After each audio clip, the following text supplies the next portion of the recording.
What's going on, guys? This is Damien from The Lookout, and I'm here with Alexander, who took 9th place at the online NA regionals with Android 13, out of all things, with the trucker hat guy. So, congrats, Alexander. How are you doing? Oh, I'm feeling great. I told my friends I was speaking about it for like a month straight because I've been playing this deck for like 2 months straight now. Ever since my buddy Nelson at Locals brought it. I wanted to build the deck, but I just never got around to it. He brought it to Locals, and he's a newer guy, and he was doing work with the deck. And I'm like, wait, pause. He's slapping people. And he's he threw the deck together in like 30 minutes, and he's new at the game. This deck must be some heat. So... yeah, I'm just really happy. I was like, I'm getting my invite with him. He's my favorite Android. I'm getting my invite with him. And I got my invite already with him. Nice. Congrats. So, I don't know anything about this deck, so I'm just going to let you show me and the viewers the magic. So take it away. Gotcha. So, let's go ahead and see here. One moment. Sorry.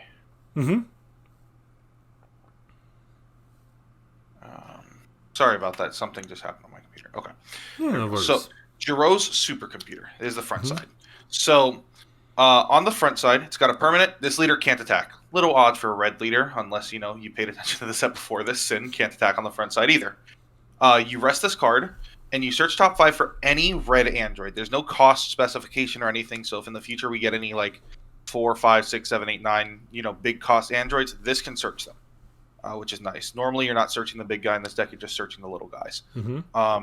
His awaken condition is if you have a 14 and 15 in your battle area and/or drop area, you flip him to active mode, flip him over, and untap one. And then, obviously, because he's flipped over now, he can swing, which is just like Sin. So it's just like, they took a lot of designs from the Sin Shenron deck for this one. Yeah. This side says auto on swing. You can either play a 14 or 15 from your hand, and then, or you can draw one card. Normally, I'm only drawing. I don't think I've ever played a card off this guy's swing. Oh, okay. And then he has an auto that when you play a red Android, you can juggle one of your Z energy with one card in your drop. So if I have an Android 14 in my Z energy and I need an Android 15 in there, I can put the 15 from my drop in my Z energy and drop the 14. Okay. So that comes up very rarely, but when it does come up, it's very helpful. So that's the leader, and then we have the Z leader, which this deck did come with. So Z leader is 4 or less for 1 energy. It's actually a colorless energy because, I don't know, they expected you to play multicolor stuff, but then they locked all the stuff to mono red, so it's weird. But it's just 1 energy. Android 13 leader. When he swings, he plays a 1 cost from the drop area of 14 or 15, which while he's on the field, they just become cantrips. And then activate battle. He kills a 13, 14, and 15 from the Z energy to give himself a plus 5k double strike for the turn. So he Chompas himself. You don't need to play Chompa in this deck. Nice. Now, we have for the main deck. It's a lot of the engine. There's not a whole lot of out-of-engine cards. There's some of them, but there's a ton of engine. So, first one is the best card in the deck. Android 13 Uninvited Guest. So, arguably the best or the second best card in the deck. So this guy is just the 1 cost of the deck. He plays, and he top 5s for a 3 cost or less Android. Not a red Android, just an Android. So there's out-of-color Androids you can play that he does search for. And then Union Absorb once per turn, not limit 1, once per turn, for 1 energy. You can grab a 14 and 15 from your drop area, put them under him. If your opponent's at 3 or more energy, you play a 7 cost from your deck on top of him. In active mode, specifically. That's kind of a big deal. Yeah. So you kind of just keep doing this over and over multiple times per turn. I got so many questions. This guy isn't limit 1? No, this guy is not limit 1. And I resolved one game. I think I resolved maybe 3 of him in a turn. Oh man, what the? So yeah, no, this guy's stupid. He's really good. I really love that he's not limit 1. They could have killed the deck if they gave him limit 1. It wouldn't have been good. So next we have our mechanical assailants. So these are pretty simple. These are limit 1 for some reason. I have no idea why. But auto limit 1, when they're played, I either search the other one. So you have Android 15. When he plays, he searches 14, the 1 cost specifically, not the other guy. And then when 14's played, he searches 15. When I have a Z leader, they become just draw ones. You never want to search late in the game. You just want to draw one to get your out of engine stuff so that you can have like your super combos and stuff like that to your hand. Normally, your turn 1 consists of playing one of these. Your turn 2 consists of getting the other one on the board somehow. That way you can just awaken turn 2. You never hold your awaken past 2 really in this deck. You might be able to some games, but for your other cards, you need to be a 13 leader. And on the front side, you're not. On the front side, you're a supercomputer. You're not a 13. So you need to awaken pretty fast in this deck. Next, this is probably actually the best card in the deck, is the Villainous Threat, Android 13. Arguable to play it at 3 or not. It's limit 1, so I only played at 2, and it's searchable by the leader, this guy, so you get a lot of ways to search it late in the game. This one basically says auto on play, you pop a 10k or less on the board. Absolutely bad. But when you use his effect in hand, he tucks himself under any red android on the board to add back a 1 cost from your drop area, aka this guy. So you're constantly recycling him. I had a guy that I played against that went, all right, so you've played your 4th. I'm like, yeah, I've played my 4th copy. And then that same turn I went tap 1 to play uninvited guest. He's like, wait, you played 4? I'm like, yeah, but I kept adding them back. Don't you remember? He's like, oh, crap. Well, he had like a 3-card hand. So it's just really good. Might be the best card in the deck. Then we have Android 14 Uninvited Guest and Android 15 Uninvited Guest. So they have the same little activate main. They search for the other one in the Z energy. I told you earlier that sometimes juggling the Z energy comes up. Because these look for the other guy. So if this one looks for 14 in the Z energy, this one looks for 15 in the Z energy. You tap 1, and then you give your opponent the option. They either, A, give 2 of their battle cards minus 20k, which early in the game that means either go neg by 2 battle cards because you're going to kill them both, or I play the card and draw a card. So early in the game, the whole day, I think I always played these guys. I don't think I ever didn't get to play them. Because no one wants to kill 2 cards. Yeah, of course. So this one, you typically play him first early. He's a 15k. You just punch with him. The reason why you punch with him, even though he's a blocker, is because his auto looks in the Z energy for a 15 at the end of the turn, and then he restands.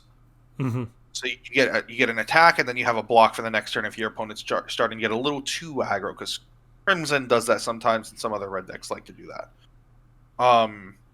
Then you've got 15 Uninvited Guest. 15, like him, he looks for the 14, plays himself, draws a card, or you give your guys minus 20k. He is an on-swing auto, go to 15, or go plus 5k, so he goes to 20k on swing.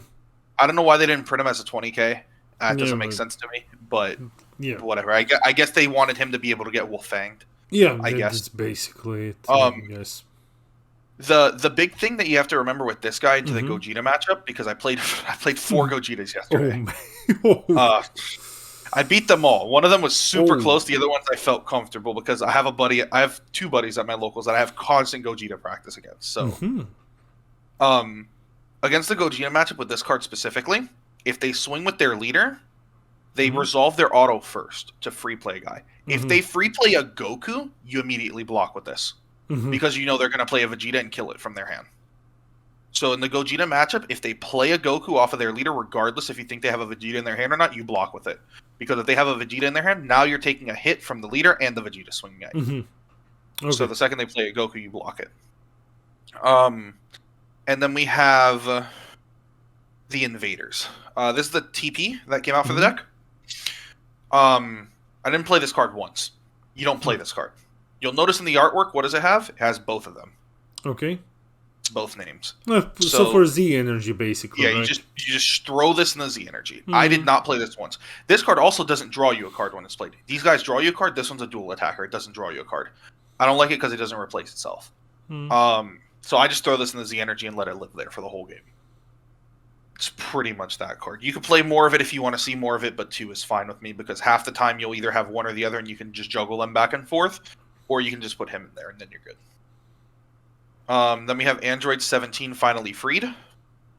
He is like the Rage Shenron of the Sin deck, but he's just worse. If I'm a Z leader at 3 or less, I play him in rest mode from my hand. Limit 1 negate. He's a critical 15k instead of a 20k. Literally the Rage Shenron, but worse. Yeah, he's strictly worse. But he's a free negate. Yeah. You don't have you want to go crazy in this deck, and you want to rely on free negates for your defense. So he's good. Then we have the boss card, Android 13, Total Annihilator. This card, I completely underestimated this card when I first looked at this deck. I looked at this deck and I'm like, man, this boss is mediocre. This boss is gross. So he has a permanent that when there's an Android 13 underneath him, he gains dual attack and he's unaffected by all red Saiyans that have battle power of 20 or less. So if you have 20k or less battle power, he's unaffected. You can't rush attack him. You can't use that little 20k trio from the set that this came out in. You can't use the SS4 Vegeta. In Pan, they can't use some of their cards that neg my guy. Like he's just unaffected by a lot of things actually that's relevant. He's actually unaffected by the new Gohan TP that's coming out. I believe that's a 20k. So he's unaffected by it. He can play himself for 2 by eating a 14 and a 15 from the drop area. You never really like to play him like that, but sometimes it happens. His auto, though, is on swing. He combos one from underneath him and then chooses one of the opponent's battle cards, and he gives it minus 25k or Unison. You can bully a Unison with this. Give it minus 25k battle power for the turn. So typically you can just constantly swing with this, and then if your opponent has to token negate, then they are you're killing the token. It's like a bigger rush attack. So this card's actually insane. This is like literally the card that my opponents were like, what is this? Why are you swinging at me so much? So then we have, like I said, we run a couple off-colored things. Firstly, we have a green-yellow Android 13. This is a really old card, I believe. It's from BT9. I don't even know what set that is. I didn't come into the game during that set. It's like super old. It's like the less multicolored set, basically. Yeah. Yeah. This was Android 13 Adamantine Avenger. He is Double Strike, Energy Exhaust Successor. You're never successoring him, obviously. Yeah. This guy plays any 7-drop, so he can play him. I used to play more of this. Some people would be like, why aren't you playing more? It's a dead card in hand. This one at least plays itself. I can't do anything with this if it's in my hand. You do not play more than one of this. My buddy at Locals, he was playing 3 of these and 3 of the other green-yellow one, and then his hand was stuck of green-yellows and he couldn't charge sometimes. So just no. That's like, 1 is fine. I still see it too much. So he has an activate main once per turn. You can choose 3 androids in your drop area. Any androids you want. You bottom deck them. You KO up to 1 on your opponent's board. That's not relevant. What's relevant is now they discard 2. So in a red deck where you're already applying a lot of pressure with this guy, with your uninvited guests, with your leader swing, the Unison swing, going afterwards, if you know you can't kill them, just playing this guy, recycling a couple things for the next turn, and making them discard 2 is just rude. Yeah. Like, being able to hand control in an aggressive deck is gross. Oof. Then for the other off-colors, in fact, I'm probably cutting these off-colors, but we'll see. I play 1 of each. This is an Upstart Goblin. You just discard it and draw a card. If your leader's an Android 13. Again, you cannot do it on the front side. He's a supercomputer. This is the 13. So I used to play like 3 of these and 3 of these. But if I saw them in my hand turn 1, I couldn't do anything with them. Yeah. So I just started cutting them down for other cards, like Extra Finally Freed, because I used to only run 1 of this. Some other cards that I have here that I haven't shown, but that's fine. This one is a you can discard this in a 15, take up to 2 life in the slow matchups. So this might stay for the slow matchups. Take up to 2 life, draw a card, and then your opponent discards 1. So again, a little bit of hand control in a red deck. Mm. Next, we have the super combos. So I play one Giro. Mm-hmm. I would play more of it. Honestly, I'd probably play 3 or 2 of it if I didn't have to constantly bottom deck these guys out of my hand. So that's why I play Raditz for this. This guy is just the new one that came out in the set. It's if you have 2 or more Z energy, and or you have a red Z leader, or you have a Z battle card in play.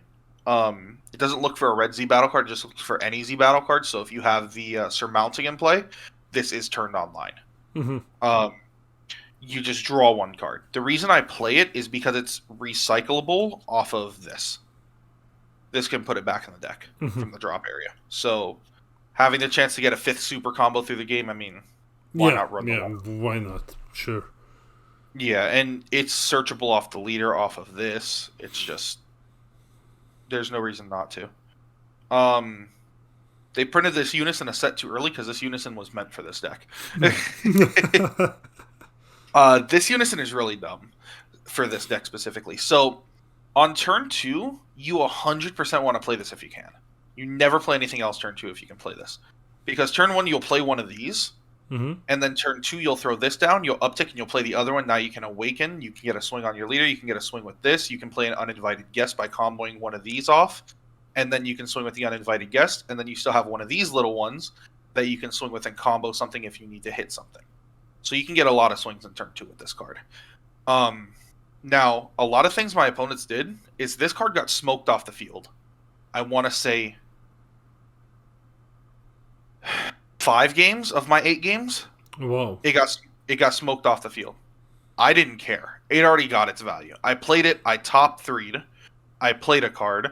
I was able to awaken. I was able to get my swings off. I was able to get a little bit of combo power on the board. I was able to make you tap 2 energy to get rid of it.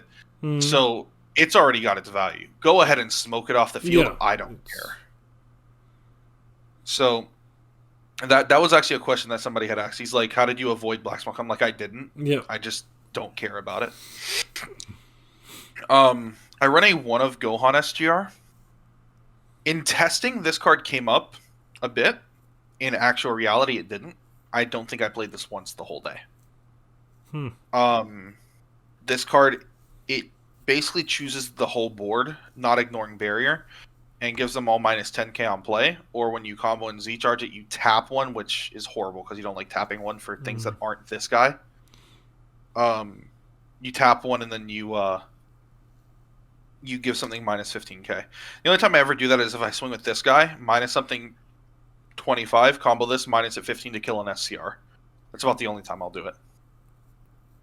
Mm-hmm. After that, we play 2 Trunks Deluge of Power. It's Deluge, it's a 10k combo. There's no reason not to run it in an aggressive deck. Yeah. 3 Token Negates, because we like free negates. 3 Dispo Negates. Okay. So that's the one that prevents the leader from swinging again, right? Correct. This is Dispo thwarting the enemy from cross spirits. So if this negates a leader swing, the leader can't swing again. It's not really that relevant, but Crimson, if I negate the leader swing with this, they can't restand it with Beast. Well, they can restand it, but they can't swing with it again. Yeah. So it does come up if I go into Crimson because I can do the Crimson with that. But the reason I played it is because it's got the permanent where I can activate it for free by Spirit boosting 2 off of this guy. So it's either a 1-cost hard negate or I Spirit boost 2 to negate for free, which did come up, I think, twice during the day. And then when they would smoke my Unison off the board, I kind of would have like 1 energy to fiddle with some turns, and I would just have this in my hand. So it was just like, sure, I'll tap 1 for it. So it has its reasons. It's good. I used to play 2 and 3 of these, but a couple of my buddies were saying this guy was worse because I have to have this guy on the field, which is true. So I cut 1 of him for 1 of him. Didn't regret it. I don't know how this got here. This is supposed to be with my Unison. 1 Yamcha Merciless Barrage. It's Yamcha. Yeah. Why wouldn't you play this? 1 Dark Broly. It's the Overwhelm to play. I think the new Vegeta does the same thing Dark Broly does. Does he not the Champ Pack one? But he's like a 5k combo, so if that's the case, then I'm probably just going to replace this with the new Vegeta when it comes out, if I pull it from my Champ Packs. Because if it does what Dark Broly does, but it's a 5k combo and it provides more, it's probably just going to be a money card. Yeah. And then my SCR is Pan, Time Patrol Maid. Mm-hmm. So, following the theory of the rest of the deck, I needed an SCR that was either cost 1 or free. Because I don't like to tap in this deck. Unless it's for this guy. Or this guy on turn 2. Mm-hmm. I really don't like to tap for anything in this deck. So, this being a free negate is really good. And it floodgates my opponent from attacking with battle cards for the whole turn. There was a game that I actually played on stream that Carta did stream the whole event. It was round 5 it was round 5, I think, against Gamma. Mm-hmm. And he swung with his leader first, and I just panned him. Mm-hmm. And then because I had such a big board, I had Pan, I had a 7-drop. I think I had an uninvited guest on the board. He swung with his leader. I panned and I blocked. That was over. He didn't have a Unison on the board at the moment. He had to play a cell from his energy to get rid of my board, but he couldn't attack with the cell. He literally played the cell and then just passed.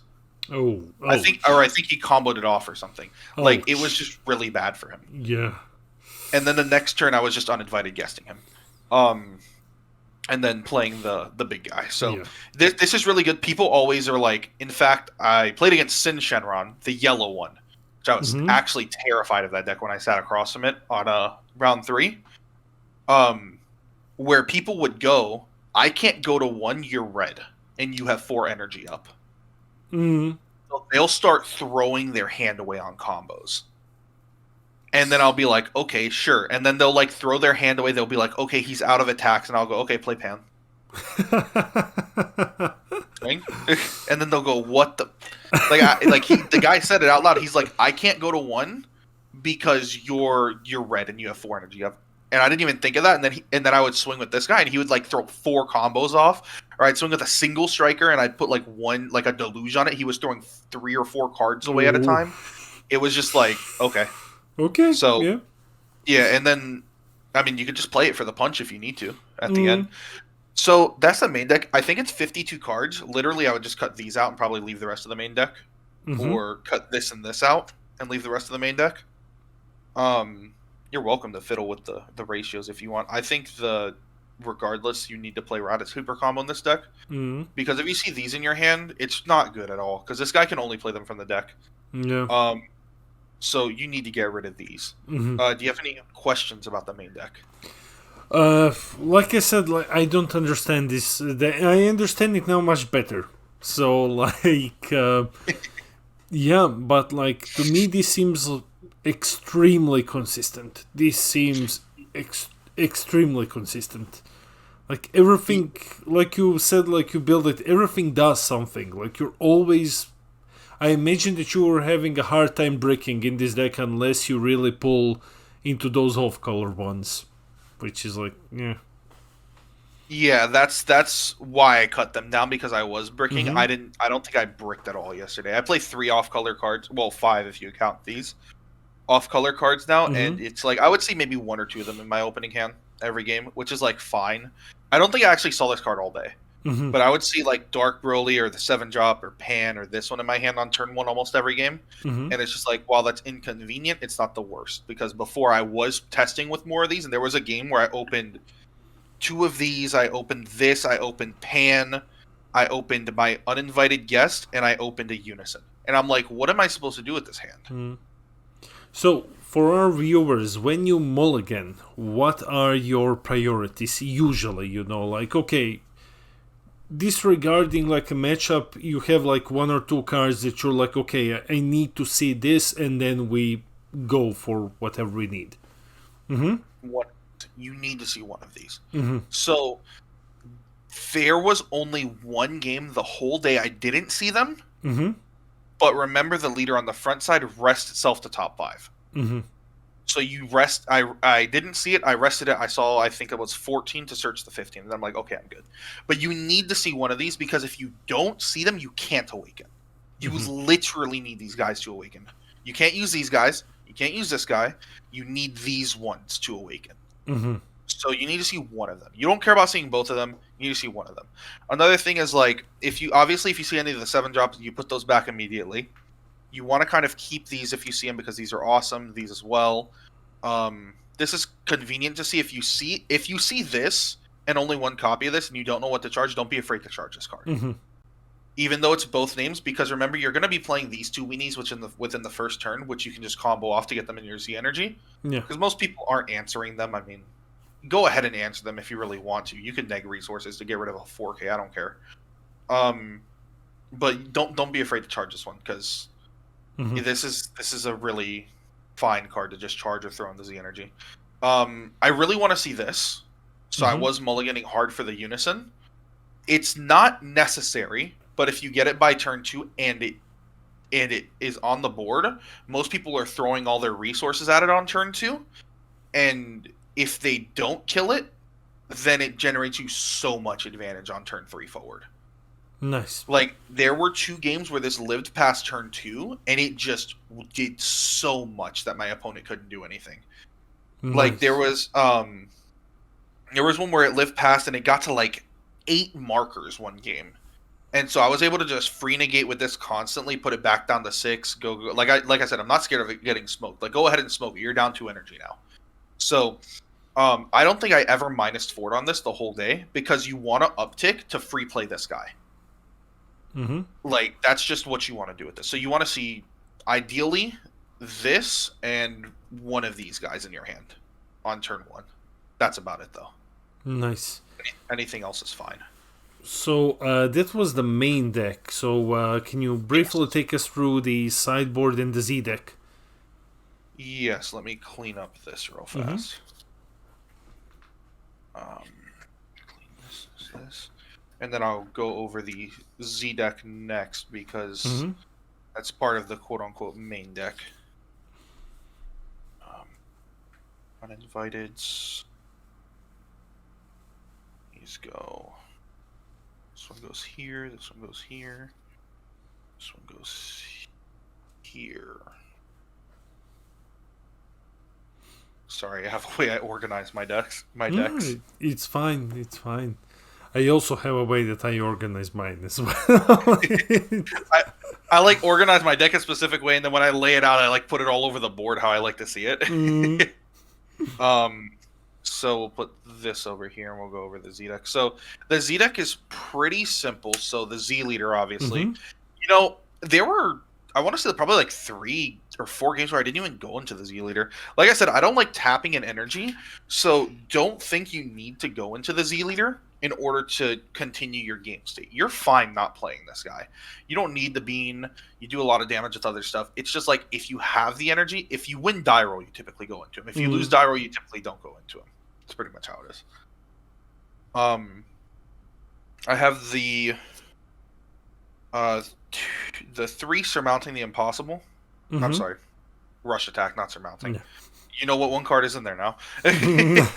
So 3 rush attack. If it gets to late game, which it got to late game, 1 game with me that I played, you kind of just run out of 7 drops, and then you just start spamming these guys. Yeah. Like, it's just like, literally, plan B, rush attack. Just doot, play another one, doot, play another one, doot, and then your opponent's just like, oh, what the hell? Yeah.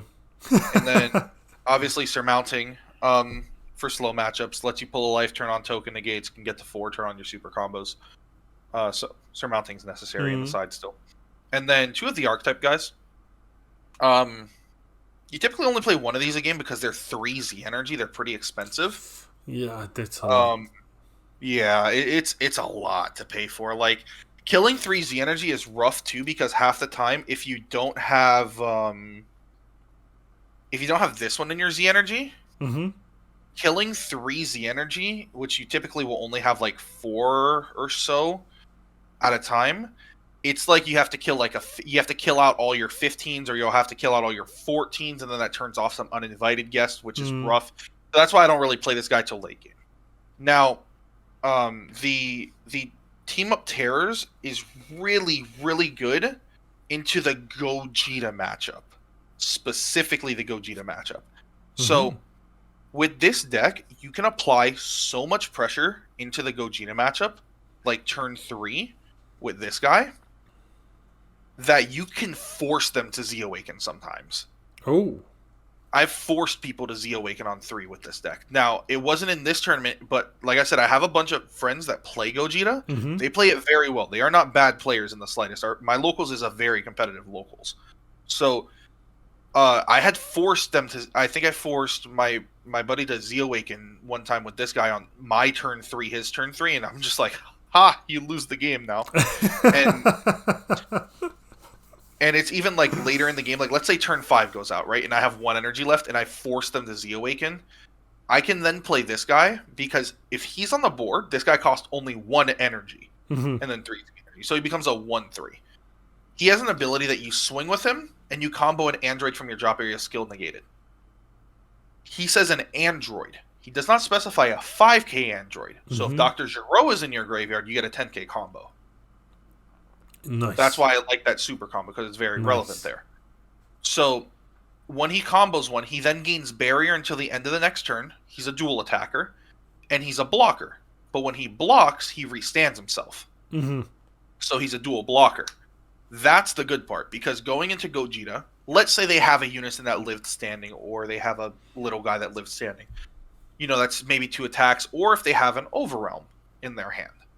You know, you're going to go, okay, cool, block leader swing, combo to keep it alive, restand it. Do you have an Overwhelm? And sometimes they'll look in their hand at a Vegito and they're like, that's a blocker. Or they'll have a Dark Broly, that's a blocker. So they can't get to my life, even if I'm on 1 life, typically, if I have this guy on the board. So this guy's really good in the late game matchup against Gogeta, specifically Gogeta. Other matchups he's good, but I don't go into him that much outside of the Gogeta matchup. That's the C deck. And then we have the side deck. So the side deck is a lot of weird cards. So I actually think I missed a card with Joey when I did his video. I do apologize, Joey. I think I left one of my side deck cards in the deck box when I showed my side off. I might not have. But this card, Android Assault. Do you know what Power Burst is? Yeah. This is Power Burst. You tap 1, you negate the attack, you add back a 1 cost from your drop area. If you're at 3 or less and you're a Z leader, you can do it for free by taking a life. The only reason this is in my side is for Crimson. Now you might be asking, why Crimson? That's a weird side card, right? Definitely. It's a hard negate to stop the leader from connecting. Okay. So if I can stop the leader from connecting, like, yes, I'm an aggro deck, but their awakening turn is gross. Oh yeah, it's disgusting. So against Legends, which was my round 7, I sided this in, which did help a lot. I still lost the game because he had the Gohan SGRs. He played it very well. And but these 2 things, I actually saw one of them in my opening hand, and then I think I saw one on like turn 3 or so.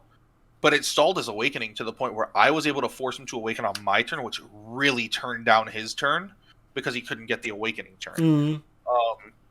But yeah, hard negates are always nice. And then I also have, you know, the dispos that are in my deck. So I have 5 hard negates now within the deck.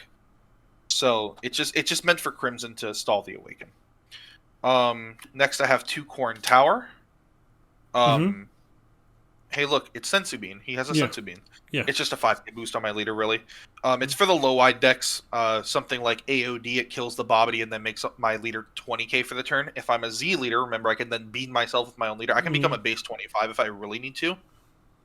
So it's meant for low-wide 15k swing decks. So it never came up, though. But it was in there for those. Next, we have Wolfang. Of course. I mean... It's Wolfang. You side this, and I don't... I might put it in the main over Gohan SGR and over the green android, now that I think about it, but I sided this for Rush Attack, mostly. So it just kills Rush Attack before they can proc the active main to give it plus 10k. So it's really good for that. It comes up into the red matchup. And then I side a whole Pilaf core. I side... my King Piccolo's underling. Okay. Yeah, for blue. Yeah. Yeah. I side Shu King Piccolo's underling. Okay. Because this is a counterplay that not a lot of people play. I have always loved this card. Back from the days I played Bulma, I used to always love playing this card. It's a counterplay that drops a 5k or less on play. So if they try to play Android 17 Defending Friends, if they try to play Supreme Kai of Time, Time Labyrinth, Unleash the Black Kai, negate that warps a card because it gets rid of my 7-drop. If they try to play, it came up with the Sin matchup because I sided this in because if he tried to play the ball, I could drop the ball. It just comes up for a lot of those little floodgates and a lot of those little guys that matter to decks. So I side this card. It's especially going to come up in Invoker 17. If you're playing Invoker 17 next set, you got to play this card because Zeno exists. Yeah. So this card's really good. It's going to actually have a place in the next meta because that Zeno is going to exist. And then I have Peel-Off Missile. Okay. So yeah.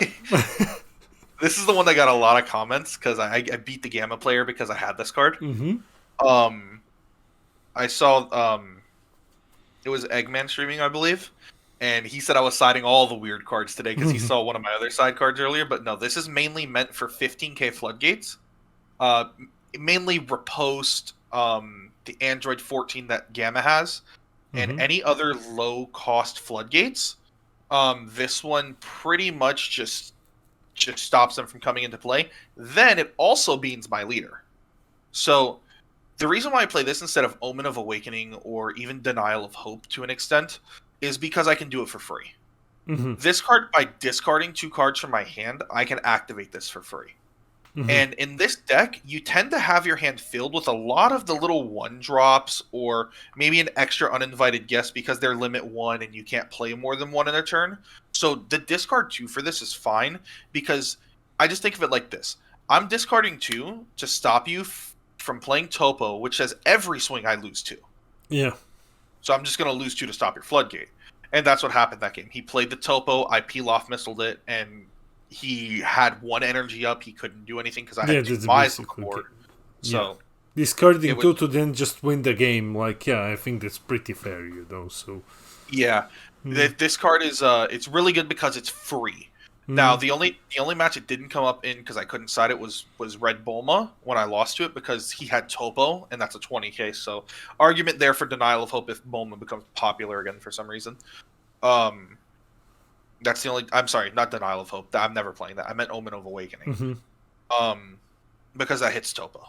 But that's like maybe when I put these in the main, I'll put Omen in the side with this. So we'll see. 2 Quetzalcoatl. If they want to floodgate me, or if they want to play anything during my turn, they're gonna lose cards out of their hand. I sided this into a Bojack matchup. I coiched him. He couldn't play his cards during my turn, which is like all he wants to do to save energy. And he couldn't. And I played this against the Yellow Sin matchup because if he wanted to get his ball back from me removing his guy, he would lose 2 cards from hand, and he had a very small hand that game. So Coit comes up. It helps you push for game. It punishes your opponent for doing stuff. So I mean that's fine. And then the last card is Bardock Fully Unleashed. Okay. So, yeah, exactly. That's what my friends were like when they're like, "Why are you siding this?" I'm like, listen. There's Kai of Time running around. It's got a lot of 6+s in the deck. So if they board swarm me with a bunch of 6+s, I can play this and get rid of all of them. Now, I didn't play against Kai of Time this event because I just didn't pair into it. But I played against Yellow Sin. And if I didn't have this card, I lost the game. Yeah, because Yellow Sin has huge things out. Yeah. It's not just they have the huge things out, but the issue is my little guy. The big Sin is a skill drain. He just basically I play my guy, he makes it skillless, I can't union. So I would just lose the game. But luckily I had seen this and I was just like, oh yeah, let me quoits you real fast. So he couldn't. So I quoitsed him, and then I played this. I'm like, so do you want to play your ball back? And he's like, no, I can't play my ball back because I'll lose 2 cards. Nice. So I denied him off the ball, and then I left an energy up the next turn, so in case he wanted to try and play the ball, I could shoot him. I literally sided 5 cards against him that game. Nice. But yeah, this card, I love that I sided it, because Kai of Time exists, and it plays really big bodies, and just getting rid of the big bodies is really good. But yeah, that's the side deck here. I mean, the only card I really would changes. Probably Corn. It never came up for something else. Probably, I don't know, Omen of Awakening, unless I'm putting these in the main deck. Mm. Yeah. You know, a lot of people ask me when I was testing the deck, they're like, how do you deal with Gogeta? You know, in their big hand. Mm. Just punch them a bunch. I'll show you the little combo that's with the deck that that pretty much people liked. So we need this. We need these. We need a 7-drop. And we need this. As well as a Unison. So, normally the Unison lives through the turn. Sometimes it doesn't, sometimes it does. If it lives through the turn, and your opponent's at 3 or more energy, you go +2 on Unison. You free play this guy. Let's say I'm at 3 energy this turn or so, right? We'll plus to play the guy. Now, I'll play him for free. Now, that means I'm tapping only 1 energy pretty much to absorb 2 of these guys. And in active mode, I play the 7-drop from my deck. Yes. So the fact that it comes out in active mode, they literally wanted you to play this Unison in this deck. That's why they didn't print a Unison. They're like, Gogeta can just work with this deck. So I literally had people ask, like, you did that for 1 energy? Yeah. So then when you swing with him, his permanent says that while there's a 13 under him, he has dual attack. And he's unaffected by red sands, whatever. But he has dual attack while there's a red sand under him. Or while there's a 13 under him. So when you swing, dual attack goes into pending. Okay? Yeah. You combo the 13 from under him with his auto. You neg something by 25, whatever. He loses dual attack. But because it went into pending, like if it would get final flashed or whatever, because somebody actually had, like, somebody was talking about that in Eggman's chat, where it's like it shouldn't restand because it loses it. No, if you final flash a dual attacker, the dual attacker still restands. Yeah. This restands. Then this is now a 30k double strike swing. That's big. Normally they're going to take the first one because they're going to go from 6 to 4, which I'm fine with. Then you let this fall off. This will restand without dual attack. You're then activating this from your hand, and you're tucking it under him to add this back from your drop area. It now regains dual attack because it has a new 13 under him. Oh. Because it's a new dual attack, it can still attack twice now. So now you're going 25 double, combo to 30 while they're on 4 life. Now they're going to start using cards out of their hand. If they don't have super combos, they're about to lose a ton out of their hand. That's how you deal with big hand decks. You just punch them really hard. So you combo this, you let it fall off. You swing again, you combo this, you let it fall off. Now remember, this is negging 25 on every swing. Yeah. So if they want a token negate, you're killing the token every time. Now you added this back, so you're going to tap 1 energy, you're going to play this, you're going to search top 5, you're going to tap 1, you're going to absorb these again. And you're going to go into another one. And then you're going to swing. Yeah. You're going to combo. You're going to let it fall. Or no, actually now you Z-charge. Depending on your hand. You might want to Z-charge them at this point to like build up, or maybe you want to play rush attacks next turn. But now you're going to swing again. You're going to combo, do whatever. But now you've gotten 5 30k double strike swings at your opponent. Yeah, that's... Yeah. So super this difficult. alone...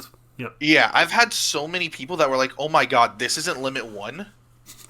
You can swing 5 times at me." Like I had an SS4 player that was like, "Yo, the amount of pressure you're putting on is insane." Like there was an SS4 player that passed his turn with a Gogeta on board and 5 cards in hand.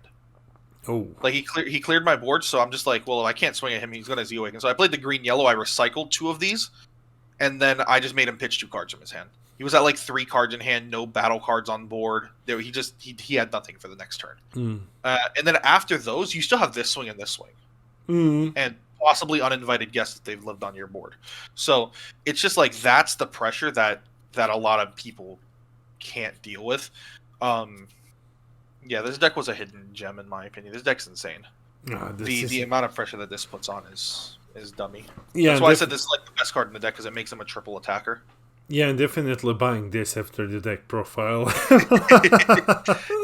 I mean, hey, get it now. The deck's dirt cheap. I think minus the Unisons and the Pan SCR, it's like $10. Yeah.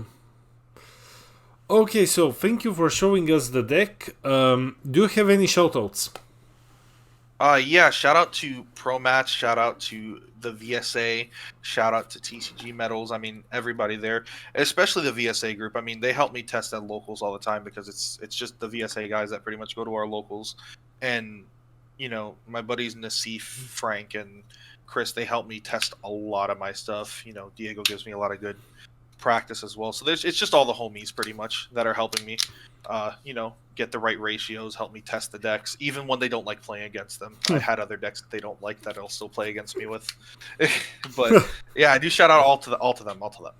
Nice. And thank you for being here. Thank you for showing us the deck. Once more, congrats. And yeah, guys, this is the deck.